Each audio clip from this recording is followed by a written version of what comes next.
Vazhdoi debati për ribalancin e buxhetit. Opozita kritikon se rishikimi i arkës shtetërore është pranim se qeveria ka dështuar në planifikim dhe se kjo do të nënkuptojë rritje shtesë të borxhit publik dhe të deficitit. Me këtë, asgjë thelbësore dhe konkrete nuk do të bëhet me qëllim përmirësimin e standardit të qytetarëve, thon opozitarët. За 2026 година се планира ново задолжување од над 120 милиарди денари, вклучувајќи издавање на нова евроврзница и задолжување на домашниот пазар. Тоа значи континуирано растење на задолженоста и растечки каматни трошоци. Со вакво темпо на задолжување, веќе во 2027 година се очекува каматните трошоци да бидат околу 500 милиони евра на годишно ниво.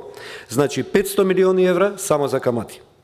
Владата проектира буџетски дефицит од 3,5% од БДП, што е спротивно на закон за буџети. Дефицитот не сме да надмине 3% од номиналниот бруто домашен производ. Ribalanci bazohet në rritje reale, jo fiktive, tha Lupço Prençov nga VMRO-DPMNE. Ai theksoi se pavarësisht krizës ushtarake në lindjen e mesme dhe rritjes së çmimeve të karburanteve, rritja është pozitive. Во првиот квартал оваа година има 3,1% раст. И ова е многу индикативно. Во првиот квартал оваа година имавме војна. Во првиот квартал оваа година имавме цена на горива огромна.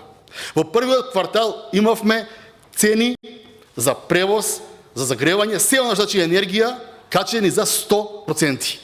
И погодете што? Нешто не сме во негативен раст. Туку сме со 3,1% раст. Komisioni për Financim dhe Buxhet nesër duhet ta përfundojë punën e përgjithshme dhe pritet që ribalancimi të arrijë në votim deri në fund të këtij muaji.